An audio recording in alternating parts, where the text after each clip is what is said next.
J'ai purifié mon cœur. Je suis pur de mon péché.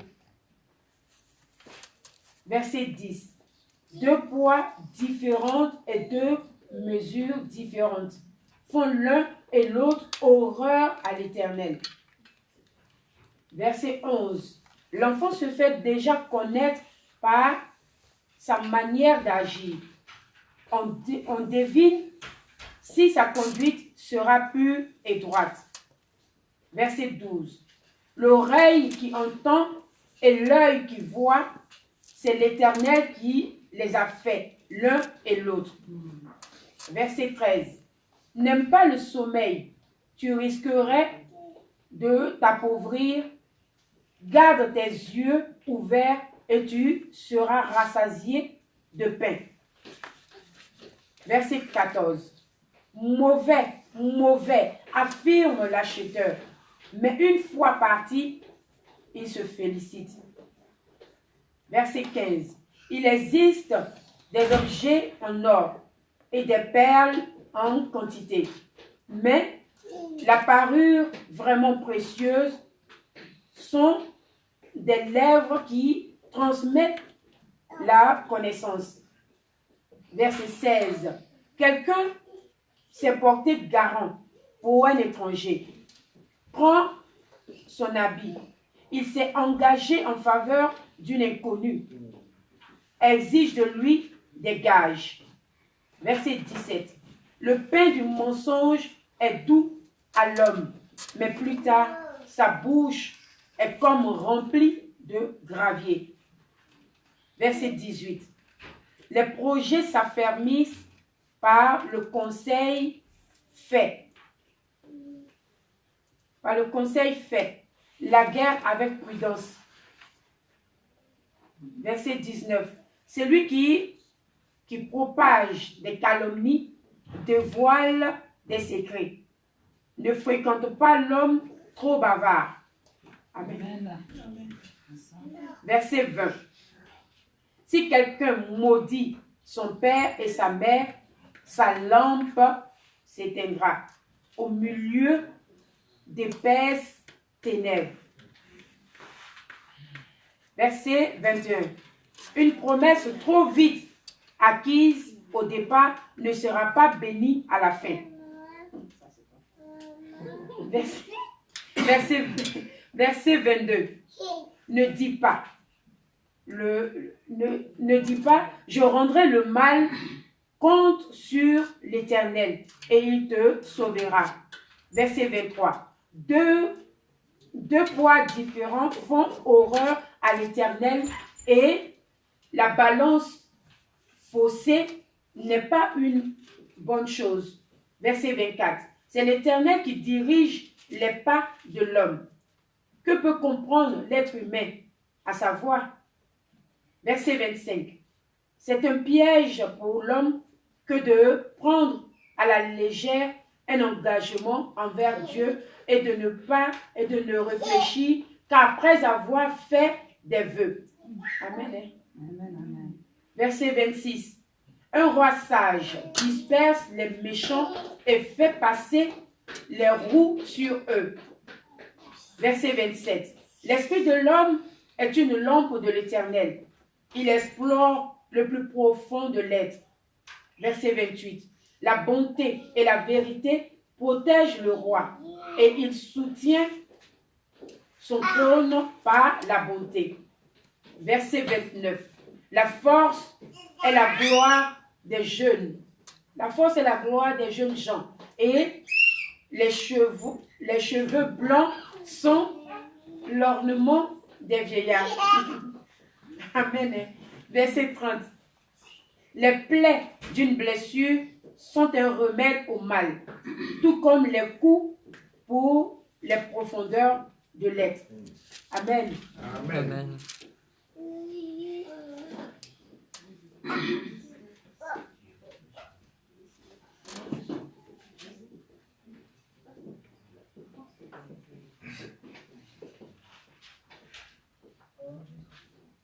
Dans le verset 20, les versets qu'on a sélectionnés sont verset 10 verset 15, le verset 17 et le verset 20. Ce sont les versets qui nous ont marqués. Bon, c'est vrai que quasiment tous sont marquants et on s'est plus arrêté là-dessus. On ne s'est pas concerté à l'avance parce qu'on n'a pas eu le temps, mais on va vous répondre dans la journée comme ça. Voilà. Donc le 10. Le 10, deux poids différents. Le 10, deux poids différents et deux mesures différentes font l'un et l'autre horreur à l'Éternel. On sait tous que le Seigneur est un Dieu jaloux. Donc du coup, on ne peut pas avoir un pied en Christ et un pied dans le monde. Soit on le suit lui tout seul, soit on choisit de servir le monde. Donc on va être rigide de se conformer à sa parole et la mettre en pratique.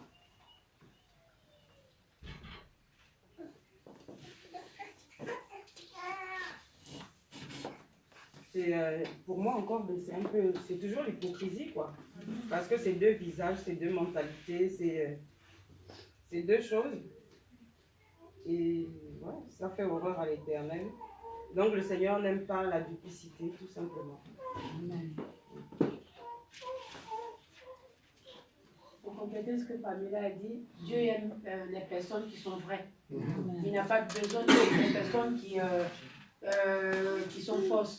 Des personnes qui viennent au-devant de vous, qui paraissent vraiment intègres, vraiment vraies, alors que au fond de cette personne, vraiment c'est complètement le contraire. Dieu n'aime pas ça, il a horreur de ce genre de personnes. Maintenant le verset 15. Le 15, il existe des objets en or et des perles en quantité. Mais la parure vraiment précieuse, ce sont des lèvres qui transmettent la connaissance.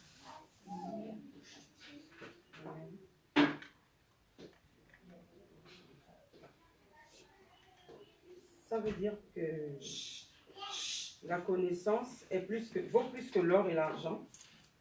La connaissance de Dieu, des choses d'en haut. Il existe des objets en or et des perles en quantité.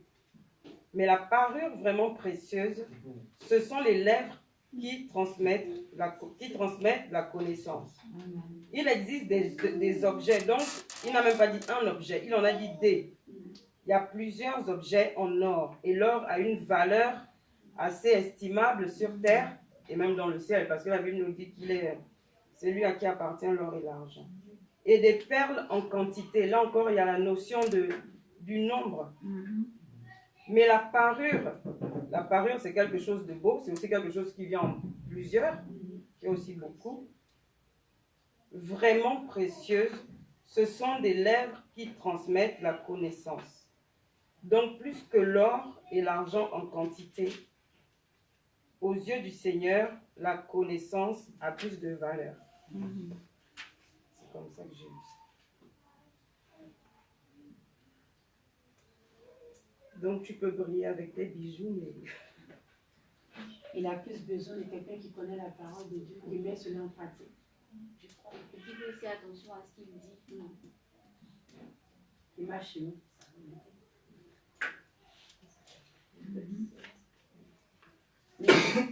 Le verset 17.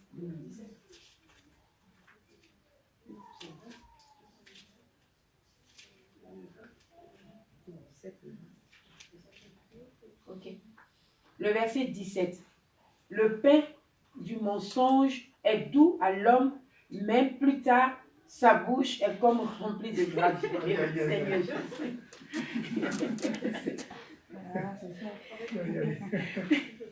c'est fort.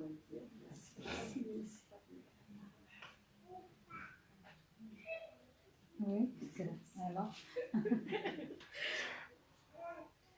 Au premier abord, le pain fraudé est savoureux, mais tôt ou tard, il se transforme en caillou dans sa bouche. Donc en fait, c'est facile de mentir. Mais après, tôt ou tard, une fois que le mensonge a été découvert par l'entourage et autres, à ce moment-là, pour se repentir, ben, ça devient compliqué. Mais ça peut être trop marrant. Du coup, il n'y a plus la même facilité qu'il y a eu de mentir au moment où il faut se repentir et demander pardon, en fait. Amen. Mais qu'est-ce que représente le gravier dans la bouche là? Caillou. Oui, mais d'accord. Le gravier, c'est... En plus, il y en a beaucoup, donc je ne sais pas, la bouche s'enfle, il y a plein de choses qui ne sont pas bien. Le gravier, c'est pas... Le gravier, c'est des pierres. Mais est-ce que c'est agréable dans la Non, bouche? pas Non, du c'est tout. désagréable. Vraiment C'est pas désagréable. C'est pas du tout agréable. Donc ça veut dire que tu peux t'en sortir en montant pour un court instant, mais le jour où ça sera découvert, ça sera vraiment très très très mauvais. Pour soi-même d'abord, et après pour l'environnement, l'entourage. C'est comme dans un conflit, si on prend deux personnes qui se battent, par exemple, dans une nation, si je prends par exemple la Côte d'Ivoire, c'est vrai que c'est vrai, il y a eu beaucoup de choses qui se sont passées en Côte d'Ivoire. On a le président Gbagbo et on a le président Ouattara. Il a été le premier à l'amener rapidement à la Cour pénale internationale. Il a pris, en fait, le mensonge arrive en première position. Mais aujourd'hui, après 5 ans, 4 ans, tout le monde est en train de voir la vérité. C'est gravier. Donc, c'est devenu aujourd'hui comme une boulée pour la personne qui est là actuellement. Il ne sait pas comment faire. Et une boulée aussi pour les gens de la CPI. Et ils ont ça dans la bouche, ils n'arrivent pas à digérer. Ils ne savent pas où déposer. En fait, c'est les hommes que je vois. Donc, c'est pour dire que le mensonge prend les escaliers. Il arrive vite, mais la vérité finit toujours par rattraper. Amen. Pas l'ascenseur. C'est comme dans un foyer, quand il y a deux personnes qui se battent, bon, le mari ou bien la femme, elle est pressée d'aller voir peut-être le pasteur ou bien son père pour dire voici ce que mon mari, voici ce que mon mari m'a fait. Bon, si la personne à qui elle explique, il n'a pas le discernement, il prend position automatiquement. Ben, ton mari viendra me trouver ici parce que c'est pas normal qu'il fasse à ma fille.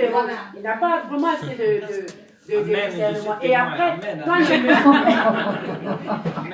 quand le mari, quand on a la version du mari, ben, ça crée ça change les choses, ça crée une confusion, il voit à peu près la vérité, il se rend compte que sa fille, en fait, n'a pas dit la vérité.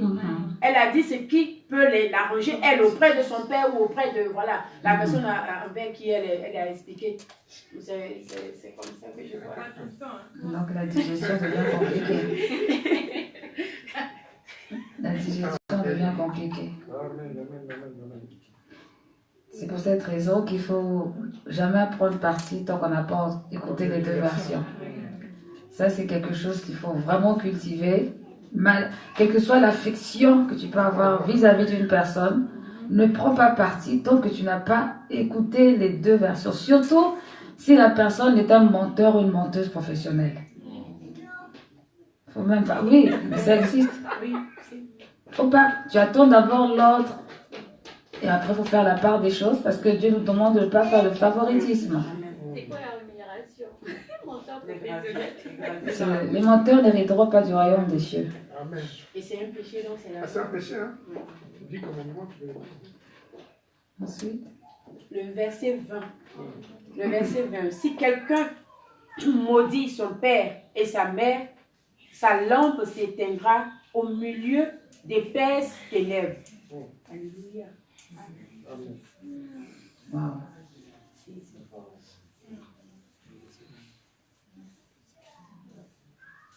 Donc, maman, ça veut dire que ici, quoi, si on manque de respect à son père et à sa mère, que ça soit biologique comme Spirituel.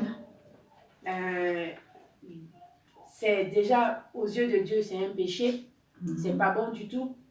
Et on risque d'avoir, de subir, je crois, la foudre ou je sais pas, la malédiction de Dieu.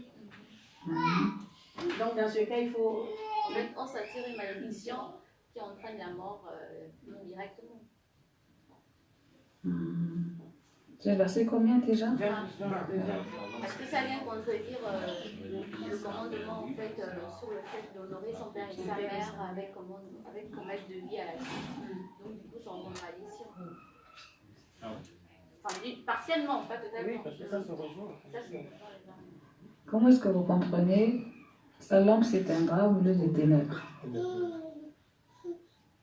Il sera perdu. Hein. Il y aura des- La lampe, c'est l'esprit. Mhm. C'est l'esprit, c'est la vie. C'est la vie, c'est la destinée. Donc, du coup, la destinée est brisée, en fait. Mhm. Quand on maudit, donc impoli, tout ce qu'on veut, au milieu d'épaisses ténèbres. Donc le résultat, c'est la mort. La Alors, destinée est moi j'ai une question. Bon, mais te dire pas, pardon. Mon père me dit qu'il ne veut pas que je me marie parce qu'il n'aime pas mon fiancé qui est étudiant.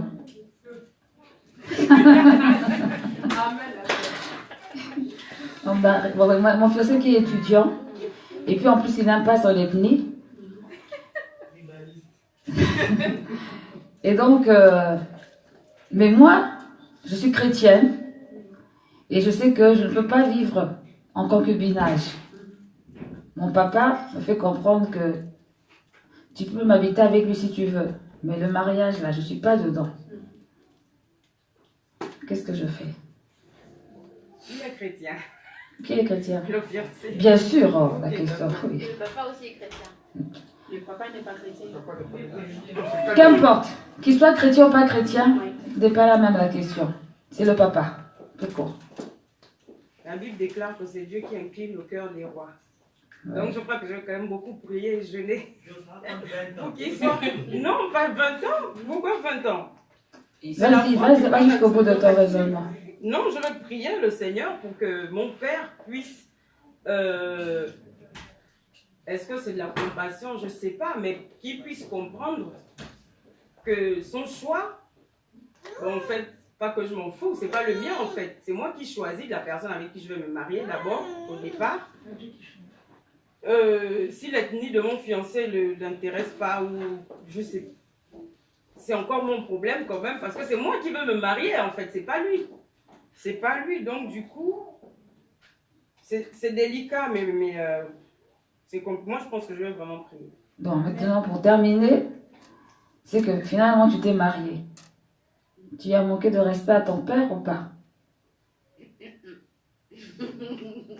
Moi, je pense que oui. Hein. C'est mitigé. Pourquoi? Moi, je pense que oui, parce que il est écrit dans la Bible d'obéir à ses parents.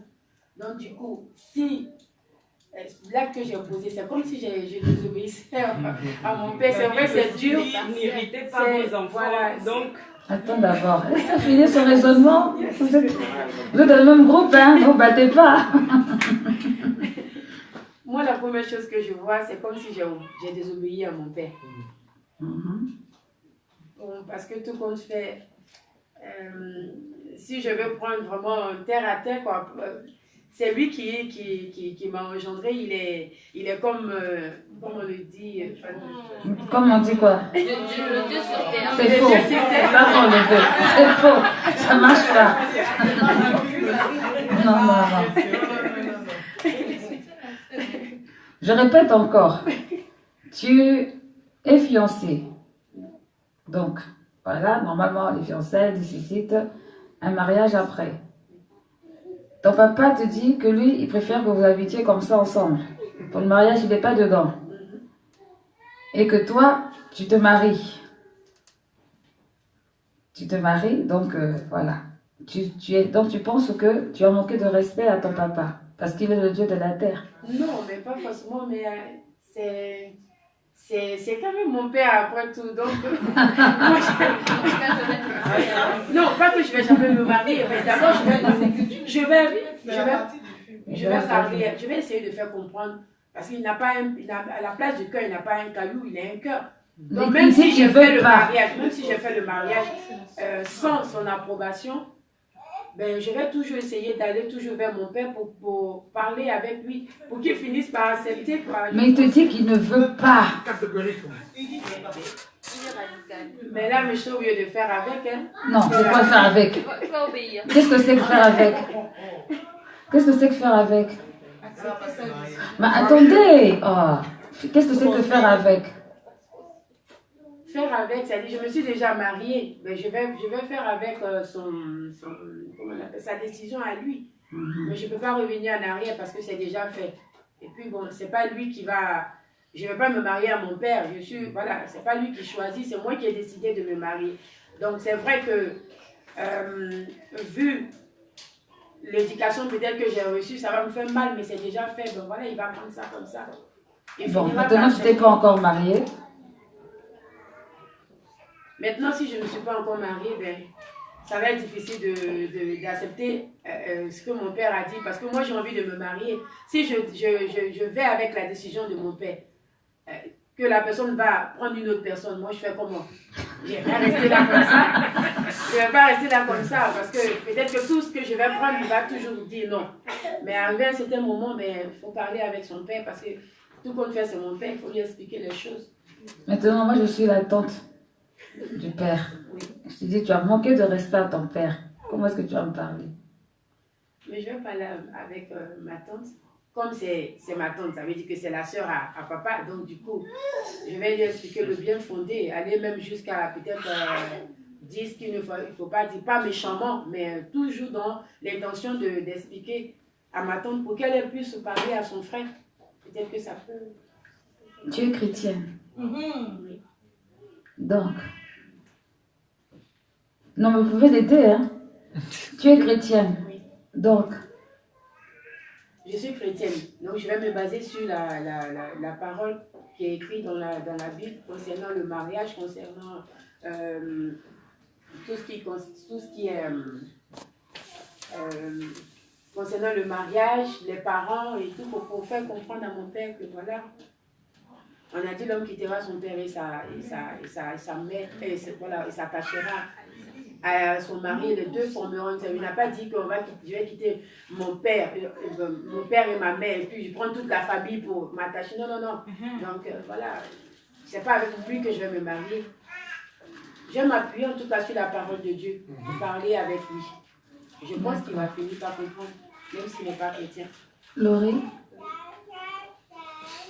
Mais moi, je m'appellerai aussi sur la parole que l'homme quittera son père et sa mère, il ne fera que se gérer avec son mari.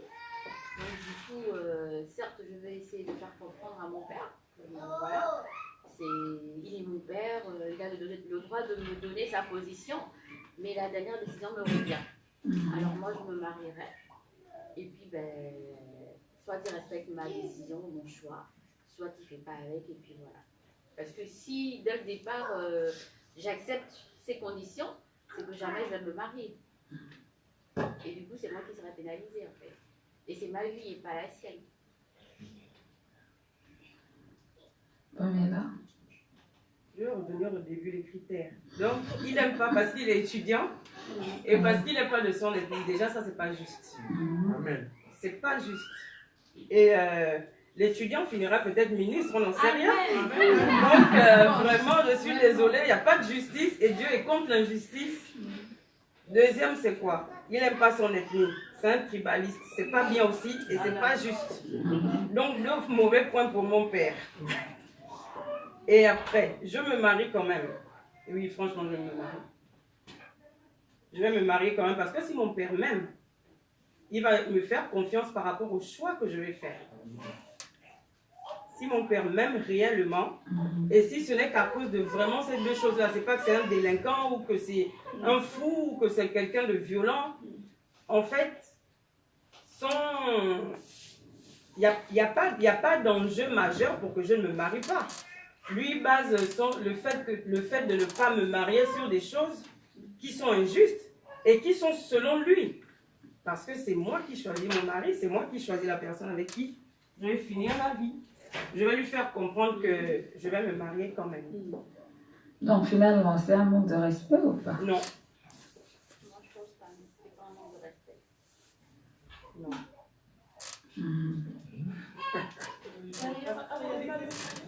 Ah, il y a des gens derrière.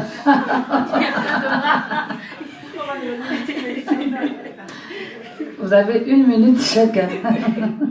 Donc, ne commencez pas par le temps Willy alors. Oui, Ça, vas-y. c'est 3 questions. Donc, J'ai la parole. Comme c'est un verset que j'avais noté 3, le premier, le 14 et le 20. Avant de le répondre, c'est de dire une chose, en tant qu'enfant de Dieu, que dit la Bible? Avant de dire que le papa, ce qu'il dit est mauvais et tout. Et ça nous renvoie à 2 versets. Un, celui qui dit que d'honorer son père et sa mère pour vraiment rester longtemps sur terre. Est-ce que le fait de dire non à son père, enfin, d'accepter ce que son père dit, c'est de l'honorer? Si en tant qu'enfant de Dieu, on n'a pas commis une faute, si on honore ses parents, on ne voit pas pourquoi on doit répondre aux attentes de parents. Et surtout, comme tu l'as dit, c'est sur des considérations un peu qui pêchent, donc on ne va pas rentrer dans son péché. Pourquoi? Parce que ça reprend une autre parole qui dit une malédiction sans fondement et donc là, on peut se marier calmement parce qu'on reprend la parole de Dieu. Mais on ne peut pas aller devant son père dire ce que tu es en train de dire, c'est des conneries. Alors déjà là, tu pêches parce que tu es en train de répondre de manière impolie. Donc dans la sagesse, on répond par rapport à la parole de Dieu. Donc je m'arrête là parce qu'on a dit une heure.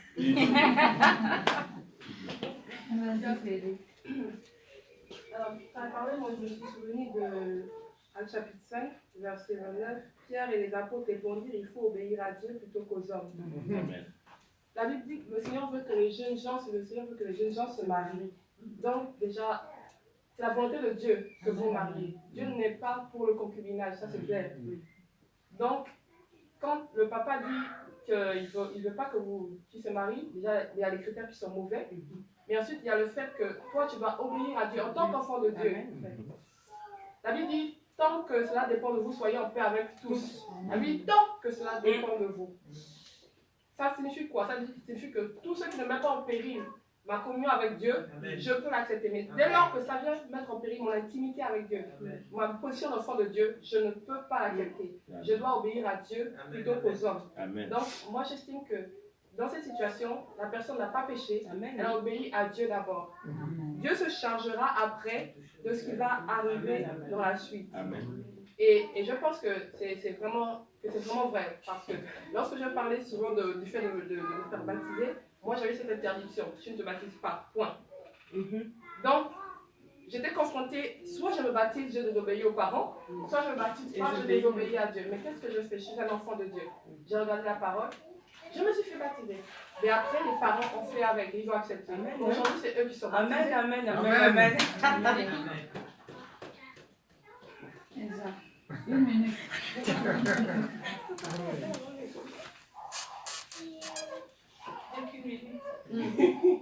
30 secondes. Non, des secondes. Du coup, je complète juste ce qu'ils ont dit.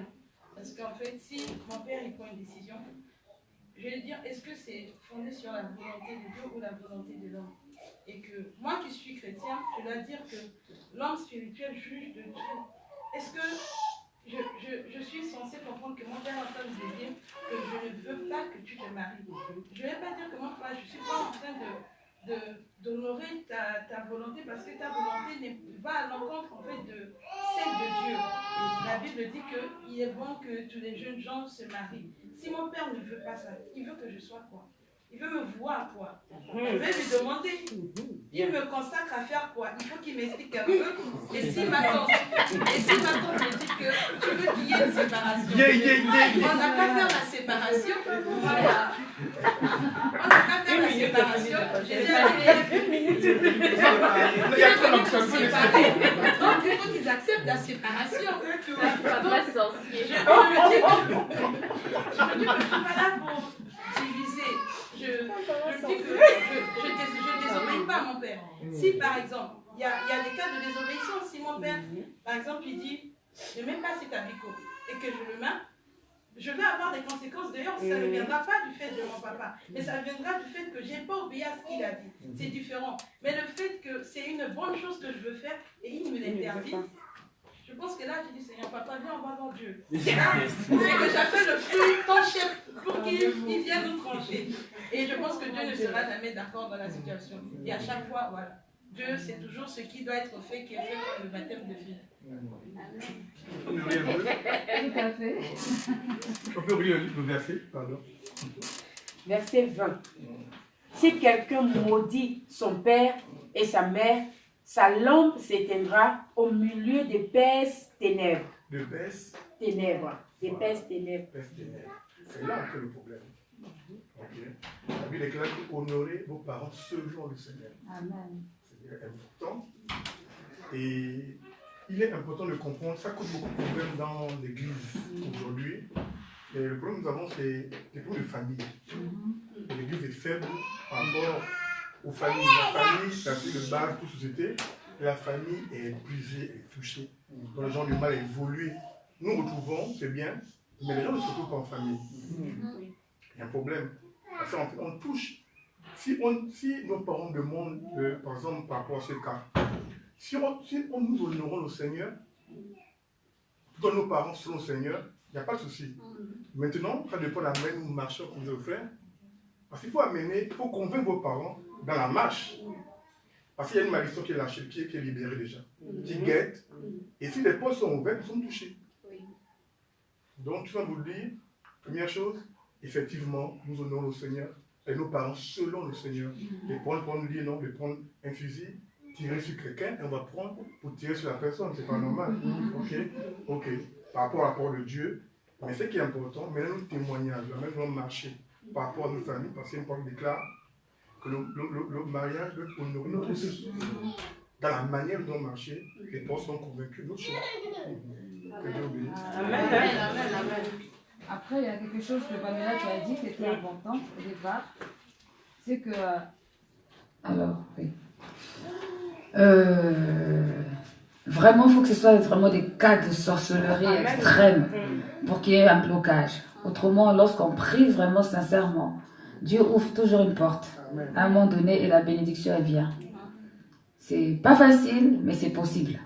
C'est possible. Donc, le but c'est quand même que tout le monde puisse s'accorder à un moment donné. Peut-être que c'est même pour une seconde seulement. Parce que la seconde d'après, ils vont te dire « Ah, pourquoi on a dit oui ?» Trop tard, c'est déjà fait. Voilà. Mais l'intention, c'est vraiment de rentrer dans une dimension de sagesse et de vouloir plaire à Dieu. La Bible nous dit de respecter les hommes, les autorités, mais de craindre Dieu. Donc, l'autorité de Dieu est au-dessus et il y a le direct. Dommage. L'autorité de Dieu est au-dessus, je témoignerai une autre fois. Amen. Amen. Que Dieu nous bénisse. Ok. Alors,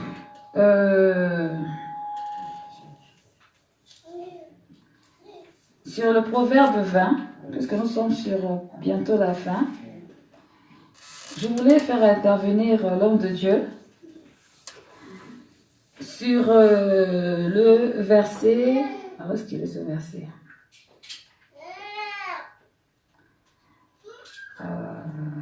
Voilà, verset 25. Sur le verset 25. Si on peut préparer le micro. Vous pouvez partir, merci. Mais on a lieu des questions. Ça va pour la prochaine fois. Je vais profiter parce qu'il est là. 3 semaines. Oui. Sur le verset 25, si vous pouvez l'approcher. C'est un piège pour l'homme de dire à la légère, c'est sacré. En fait, ce que je voulais, c'était une courte intervention sur le sacré.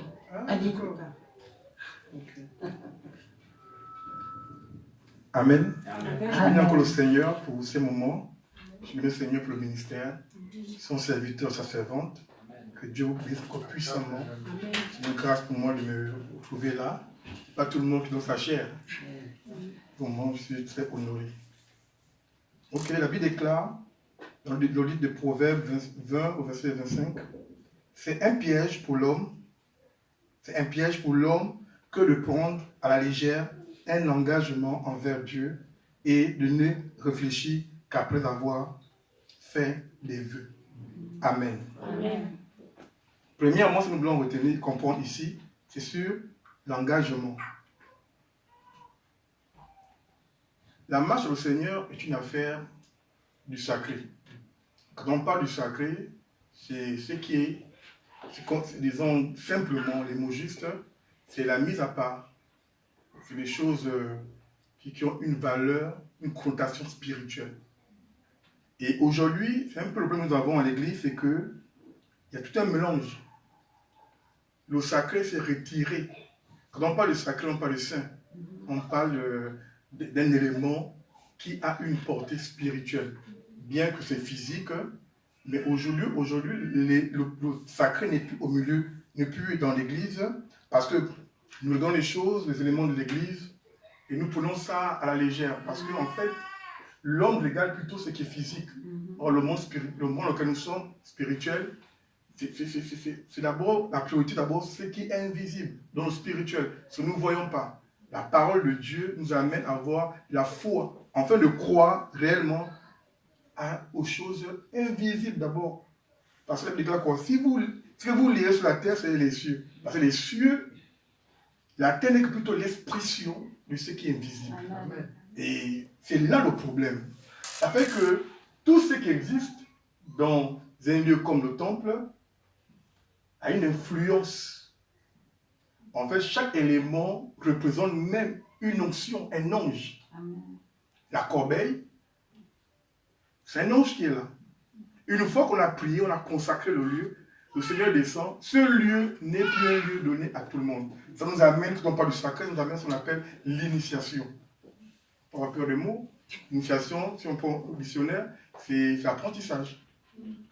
Voilà. Par exemple, l'instrument, l'ordinateur, l'outil, on va dire, n'importe qui va utiliser l'ordinateur. On va dire, il va passer par l'initiation à l'informatique. Afin de comprendre, parce que il y a un élément fort qui est le clavier.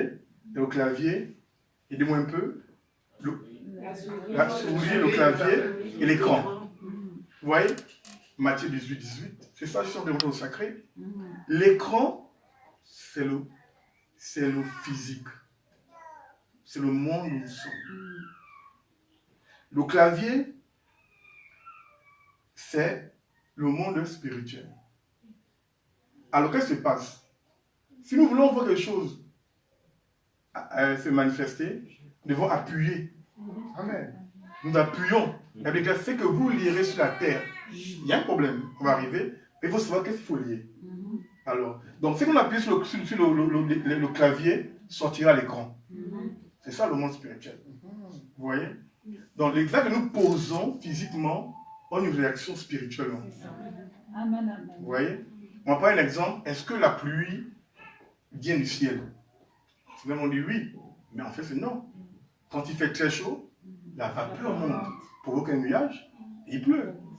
Hein, quand au village on débroussaille un peu et compagnon brûle, la fumée monte, provoque un nuage. Donc en fait c'est la terre. On pose des actions, on a des réactions. Il faut savoir ce qu'il faut poser. Il faut savoir réellement. Si tu ne connais pas, ça veut dire que certains sont morts à cause du sacré, comme Uza, qui est venu toucher l'arche. L'arche était inclinée, il voulait aider Dieu.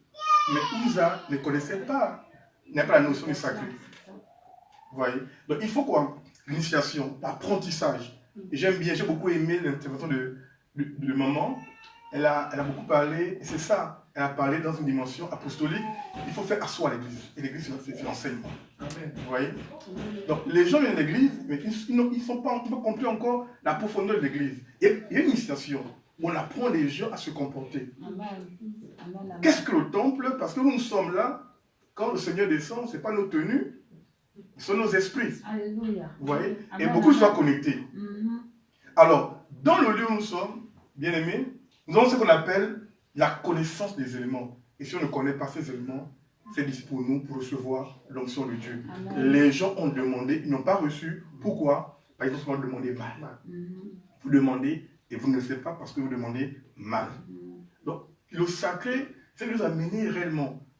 C'est important pour nous de vivre dans cette dimension, de comprendre comment le monde de Dieu fonctionne. Amen. Nous comprenons comment le monde de Dieu fonctionne. Sinon, nous allons appeler le feu en posant un axe sur terre. Le feu vient. Des fois, on s'est brûlé sans se rendre compte que c'est nous, c'est pas la grand-mère, c'est pas le sorcier. C'est ça. Amen. C'est le manque de connaissances. Amen. Vous voyez? Et voici quelqu'un qui appuie un, il veut deux, mais il appuie un, et puis un sort. Donc spirituellement, il prie, il fait ce qu'il fait, il pose l'action qu'il ne connaît pas, allez, une réaction, et il est perdu. Vous voyez? Donc, c'est ça, normalement, les disciples. Je dis à passer plus de temps à enseigner à ses disciples. Amen. Les préparer, les initier. Donc, l'apprentissage, prendre le temps de comprendre ce que nous vivons, parce que autour de ce que nous vivons, devant nous, il y a un monde derrière. Amen. Il y a le monde spirituel. Et des fois, Dieu nous révèle des choses. Des fois, nous marchons dans la maison même, on a l'impression qu'il est passé derrière, on se retourne, il n'y a personne. Mais tout à l'église, on a affecté les anges et les onctions. Et ces onctions-là nous accompagnent dans les maisons. Amen, amen, amen. Vous voyez? Et puis, autrefois, quand on ressent de telles choses, on sent comme une personne, et on frissonne. On a peur. Un mauvais esprit ou quoi et compagnie. Mais il y a des moments, nous venons de l'église, et puis on sent comme des présences, mais on n'a pas peur. Ce sont des bonnes onctions. On est venu à l'église, on a été chargé. L'onction de Dieu, les anges de Dieu sont avec nous. Mais nous ne connaissons pas comment marcher avec eux. Nous ne les connaissons pas. Et ça va plus loin. Nous venons à l'église. L'église n'est pas un lieu où nous nous retrouvons pour passer du temps. Non. C'est un lieu où nous montrons d'atteindre une dimension de Dieu élevé en esprit. En fait, de comprendre que tout se passe dans l'église. C'est sacré, c'est saint. C'est des choses mises à part. Alors, voici un micro qui est appelé à être utilisé, mais qui n'est pas un micro simple à partir du moment, parce que les gars, la mort et la vie sont au pouvoir de la langue. Amen. Donc, ce que nous relâchons a une réaction. Amen. Amen. Maintenant, pour mettre ces choses en mouvement, excusez-moi, c'est la foi que nous avons. La foi. Premier élément sacré, la foi. La foi. La foi est une ferme assurance des choses qu'on espère. Bon, je vais un peu besoin de l'eau quand même. Oh, merci.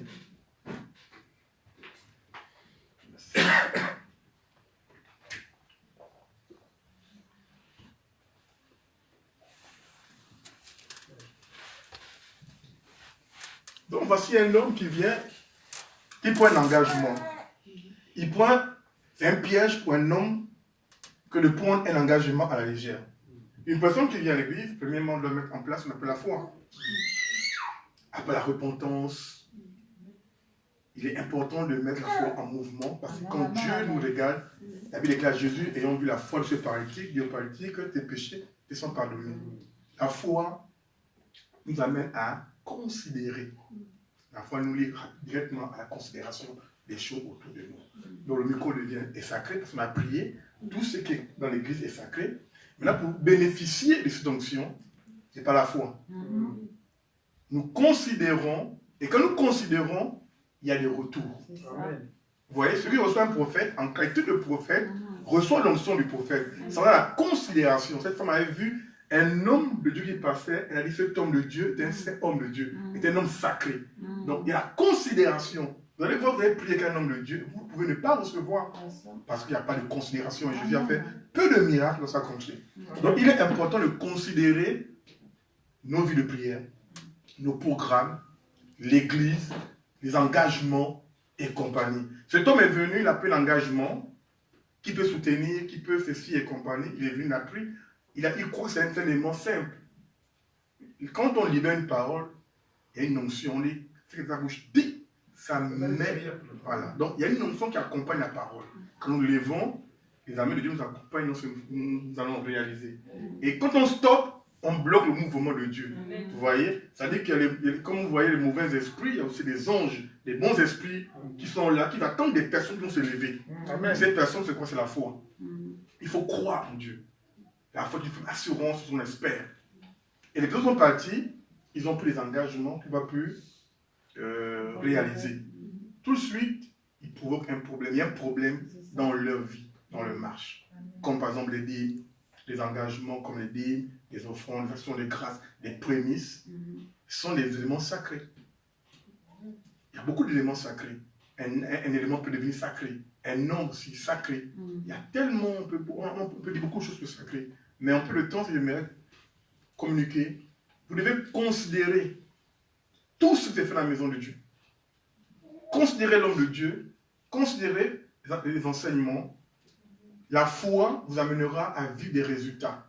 Amen. La Bible déclare une assurance des choses qu'on espère et une démonstration. Dans cet homme, avec un peu d'engagement, il ne considérait pas. La preuve, il n'est même pas posé des actes. Mais la foi sans œuvre, elle est vaine. Vous voyez? Donc cette personne n'a pas utilisé, n'a pas mis à fond en place. Maintenant, il y a des éléments comme des temps. Il y a les temps sacrés, comme les temps initiés, l'affermissement, les temps. Chaque église a son programme. Et en matière d'église, Dieu a fait des armées, des anges, pour chaque onction, selon chaque ministère, selon chaque appel et couloir. Voilà, c'est important de comprendre ça. Et quand les hommes de Dieu mettent en place un système, par exemple, dans la semaine, tel jour, sont les jours de culte, automatiquement ces éléments deviennent sacrés. Amen. Et ceux qui rentrent dans le programme bénéficient de cette onction. Amen. Vous voyez?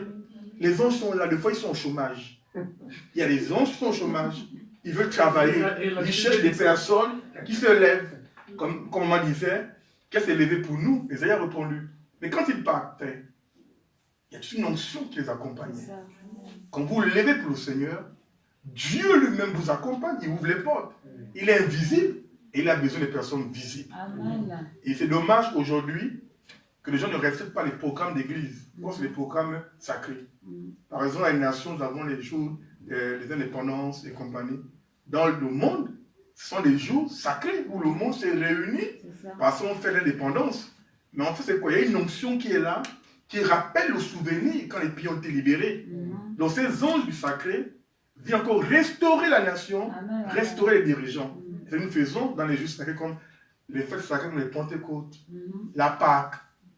Pourquoi? Il y a longtemps, mais si on revient encore, nous appelons quoi? L'onction de la commémoration. Donc l'onction qui a libéré, qui s'est manifestée dans le temps par cette dimension de Matthieu 18, c'est que nous lions sur la terre, les cieux, nous rappelons ces souvenirs, les onction descendent et se manifestent.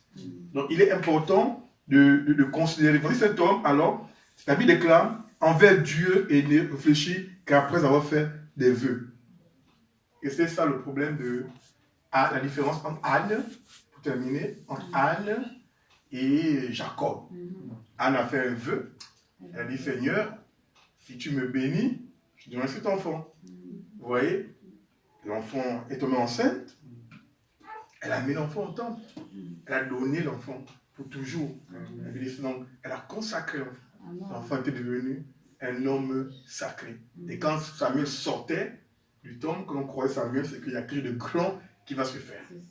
Alors voici le problème, c'est que Jacob, quand il est dans sa destinée, quand il marchait, le problème de son frère Ésaü, la famille, il se retrouve dans un lieu à Bethel et il se rend compte qu'il y a des anges. Il a pris une pierre, il s'est adossé, il y avait des chèques dressés, il avait des anges qui montaient, qui descendaient, et dans ce lieu était un redoutable. Et il a fait un vœu. Il a dit, Seigneur, où je pars, si tu me bénis, tu me donnes le pain, le vêtement, un lieu pour dormir, je reviendrai et la dîme de tout. Vous voyez ça?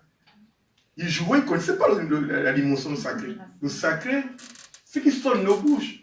On a une réaction, on devrait un retour, forcément. Et il est parti, il est arrivé chez Laban, il a eu du pain, des vêtements, un lieu. Il a encore abusé, mais il a pris les deux filles là-bas. Vous voyez?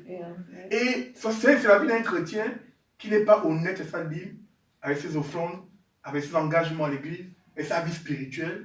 Il prie, il jeûne, il a un nom, c'est l'enfant de Dieu et compagnie, mais il ne bénéficie pas de la grâce de Dieu. C'est pourquoi on a changé le nom de Jacob. Vous allez voir qu'il était abusé. On nous parle de 14 ans. Les liens ont poursuivi cet homme.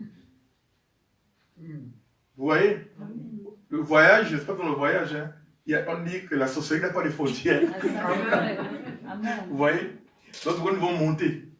Et il est resté là. abusé, c'est le symbole des combats du passé, les mauvaises paroles qui poursuivent les gens, peu importe les lieux où ils sont, les gens qui ont les mêmes situations, ceux qui sont restés au pays ou ceux qui sont ici et compagnie. Et c'est comme ça qu'un jour Dieu, l'ange de Dieu vient et dit à Jacob, Jacob, Jacob, c'est le Dieu de Bethel.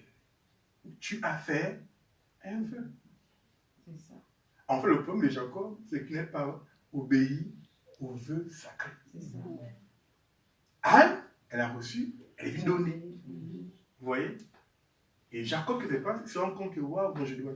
Les gens qui doivent Dieu, en fait. Vous voyez? Dieu n'aime pas les dettes. Et quand Jacob a compris et compagnie, Jacob a dit non, lève-toi, va au lieu où voilà, le Dieu de Bethel, tu as fait un vœu et compagnie. C'est-à-dire qu'en fait, il est reparti, il réglait sa situation. Ça, amen. Il a été béni, il a été visité, Amen. son nom a changé. Amen. Pour terminer, sachez que dans votre besoin, il y a le besoin de Dieu. Amen. Amen. Anne voulait un enfant, Dieu voulait un serviteur. Amen. Amen. Hein? Amen. Dans le besoin que nous avons, Dieu aussi a un besoin. Amen. Les enfants d'Élie se comportaient mal, autant Dieu cherchait un serviteur. Anne est venue négocier, elle a touché le cœur de Dieu. Elle a considéré le sacré. Le temple de Dieu, elle venait prier dans le temple de Dieu. Elle a amené l'élément sacré. Dans son besoin, elle avait besoin. Dieu aussi avait besoin. Amen. Ils ont fait un business. Que Dieu vous bénisse. Amen.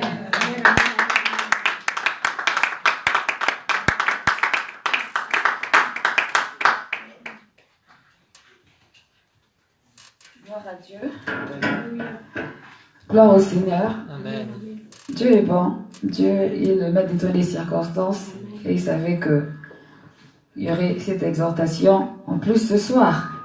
Que la gloire revienne à Dieu. C'est pour ça que je dis qu'on ne sait jamais à quel moment l'ange peut passer. Tant pis pour les absents. Amen. Il faut toujours. Cette église, c'est une église prophétique. Donc les choses arrivent tout le temps. Donc si tu es connecté, c'est bien. Tu n'es pas connecté, c'est aussi bien. Parce qu'il faut qu'il est de côté. Amen. Nous bénissons le Seigneur. On va donc terminer. Et nous allons prier pour l'homme de Dieu qui va repartir, je ne sais pas quand. Samedi. En tout cas, bon, comme il a fait un détour par ici, nous allons prier pour lui, pour son ministère. Que Dieu le bénisse, ainsi que son épouse et ses enfants. Que le Seigneur soit vraiment au contrôle, que les promesses, justement, que Dieu a faites pour sa vie puissent se réaliser sur ses enfants, que nous puissions voir le témoignage de ce que Dieu est capable de faire. Parce que je sais que Dieu n'est pas un petit Dieu, mais c'est un grand Dieu et qu'il est vraiment tout puissant. Dieu est bon. C'est une personne qui a connu Pamela avant. Donc, Pamela est un miracle. C'est un miracle. Et à chaque fois, il me le dit. Donc, je bénis le Seigneur. Vraiment, on est content de te voir aujourd'hui. Et voilà, Dieu dans toute sa simplicité. Et nous bénissons le Seigneur pour cela. Nous allons prier pour que le Seigneur, le Saint-Esprit, manifeste sa puissance et sa gloire dans le nom de Jésus-Christ. Élevons nos voix. Éternel Père, je bénis ton Saint-Nom parce que tu es Dieu. Je bénis ton Saint-Nom parce que tu es celui qui ouvre la voie. Je bénis ton Saint-Nom parce que tu es voici ton serviteur, Donne, oh Dieu. Seigneur, à Dieu. Seigneur, nous te prions pour sa vie, nous te prions pour son ministère. Seigneur de Dieu, sa famille, Seigneur, son épouse, Seigneur Dieu de gloire, ses enfants. Nous le recommandons à ta grâce, Seigneur Dieu de gloire. Nous bénissons ton nom pour cette visite, oh Dieu de gloire. Ce qui a permis qu'il puisse venir, oh Dieu de gloire, nous visiter, Père. Et nous te prions, Dieu de gloire, qu'il ne reparte pas. Seigneur, mon Dieu, mon roi, comme il est venu, Père, qu'il reparte avec quelque chose de précieux. Qu'il reparte avec, Dieu de gloire, ce que toi, tu as désiré, ce que tu as révélé, ce que tu as réservé, Père. Éternel Dieu de gloire, visite-le encore puissamment, afin que, oh Dieu, notre ministère apostolique puisse expérimenter ta gloire. Là où il y avait des blocages, oh Dieu, Père, apporte la liberté au nom de Jésus-Christ. Dieu Tout-Puissant, répands ta grâce sur sa vie, ouvre les éclutes sur sa faveur, afin que Dieu puisse parcourir encore, Seigneur, davantage les nations. Seigneur Dieu, aux États-Unis, Père, au Canada, Seigneur, partout, Dieu de gloire, où tu voudras. J'appelle ta gloire, j'appelle, Dieu de gloire, ta promesse à se réaliser, Seigneur, sur sa vie. C'est toi qui as dit qu'il allait parcourir les nations. C'est toi qui as dit qu'il allait faire des choses qu'il ne peut même pas penser ni imaginer.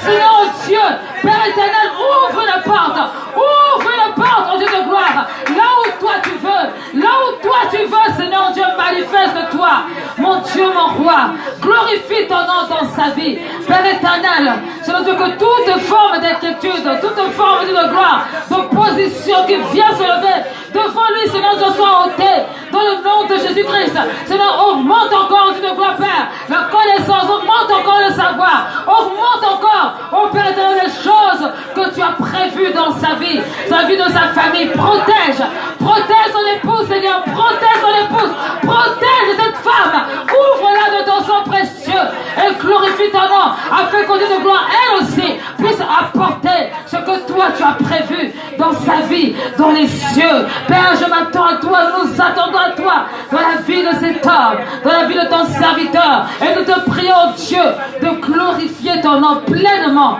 Seigneur, dans tous les sens du terme, financièrement, Seigneur Dieu de gloire, matériellement, Seigneur Dieu de gloire au niveau du ministère, dans tous les sens, Père, bénis-le au nom puissant de Jésus-Christ.